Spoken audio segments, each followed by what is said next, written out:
In 730 BCE, a king from the south rode the Nile with a vision to reclaim Egypt, restore its glory, and awaken a legacy lost to civil war.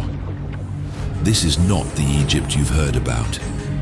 This is the story of the Black Pharaohs, warriors, priests, and kings from Nubia who shocked the ancient world and changed it forever. In the year 730 BCE, a powerful Nubian king named Piye stood at a crossroads in history. The land of Egypt, once mighty, now divided, was drowning in chaos. Warlords battled for control. Sacred temples stood abandoned. The gods, it seemed, had turned their backs.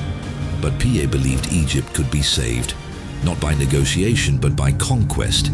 He was the king of Nubia, a land rich in culture, gold, and spiritual power. From his seat in the southern city of Napata, Piye declared, "I will let Lower Egypt taste the taste of my fingers." Piye knew he wasn't just fighting for land, he was fighting for the soul of a civilization. Egypt was more than borders, it was a sacred trust passed down from the gods. He summoned his finest horses, his generals, his priests. They were not merely invading, they were marching north to cleanse the soul of Egypt. As they approached Thebes, the spiritual heart of Upper Egypt, Piye commanded his soldiers to purify themselves. They bathed in the sacred Nile, they dressed in white linen, they sprinkled their bodies with water from the temple of Karnak, home of Amun, Piye's personal god. The river wasn't just water, it was sacred breath. The soldiers whispered prayers. The linen was not just cloth, it was armor of purity. Their spears gleamed in the sunrise. Piye sacrificed animals to the gods. He performed sacred rituals. Only then did he allow his army to engage the enemy. Many of these warlords wore Egyptian crowns, mimicked Egyptian rituals, but their hearts were full of greed. Piye saw through the illusion. He came not just with armies, but with purpose. His campaign lasted nearly a year. One by one, the northern warlords fell. Even the mighty Tefnakt, ruler of the Delta, sent a message in surrender. "Be merciful. I cannot face the flame of your power. I tremble before your majesty." Rather than punish them, Piye accepted their offerings. Fine horses, jewelry, temples. Then, in a move that shocked all of Egypt, he returned to Nubia, victorious, yet humble. His return was symbolic, a rejection of vanity. He reminded Egypt that true kingship is not held in palaces, but in purpose. Piye never ruled from Egypt. He believed his mission was spiritual. When he died in 715 BCE, he was buried in a pyramid in Napata, with his 4 prized horses beside him. He became the first of a powerful line, the Black Pharaohs of the 25th Dynasty, Nubian kings who ruled Egypt for more than 75 years, and perhaps saved it from collapse.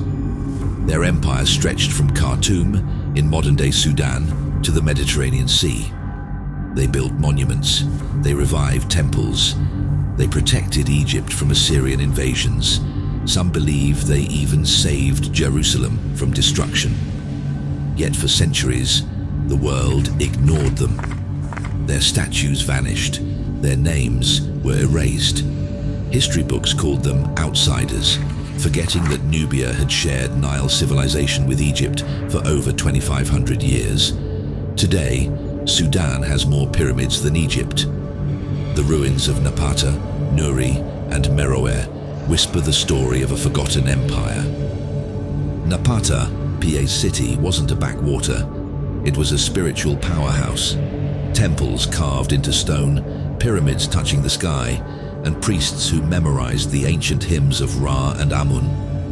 Swiss archaeologist Charles Bonnet remembers arriving in Sudan decades ago. People told him, "You're wasting your time. There's no ancient history here, only Egypt has that." But Bonnet proved them wrong. His team discovered statues of the Black Pharaohs, pyramids, temples, a civilization that rivaled Egypt in art, religion, and wealth. Piye's successors, like Shabaka, Taharqa, and Tantamani, didn't just imitate Egyptian traditions. they strengthened them. Shabaka rewrote ancient texts, preserving knowledge in stone. Taharqa's armies marched as far as Palestine. Tantamani tried to reclaim Egypt after Assyria, brave though doomed. They built in Thebes. They crowned themselves in Memphis. They wore the double crown of Upper and Lower Egypt, with a twist, the tall Kushite crown with twin cobras, symbolizing dominance over both lands.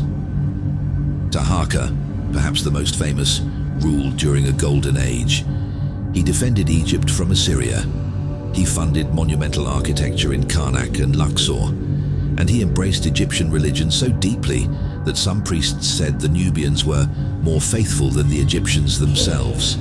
The Black Pharaohs reshaped Egypt's soul.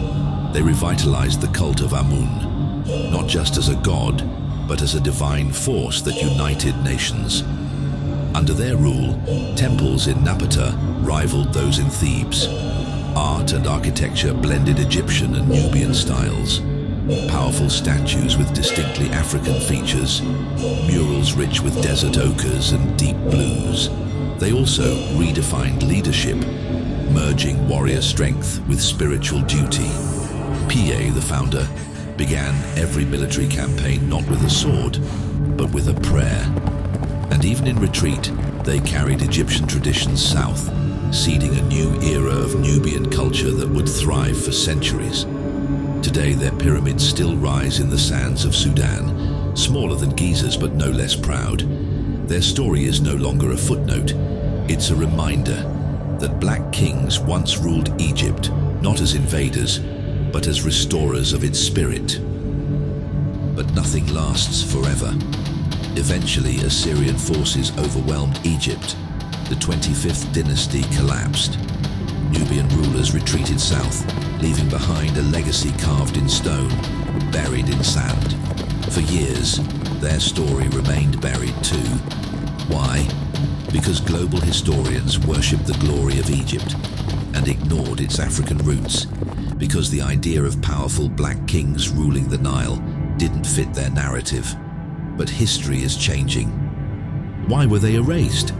Because history for centuries was written by those who saw Africa as a shadow, not a source of light. Today, scholars are re-examining the truth. Museums are honoring Nubian heritage, and children in both Egypt and Sudan are learning that their ancestors weren't just warriors, they were kings, priests, and visionaries. The Black Pharaohs didn't just conquer Egypt, they reminded it who it was. They were not invaders. They were heirs. The Nile was theirs too, and now their story is yours. So next time you think of the pharaohs, remember those who came from the south and brought light back to the land of the gods.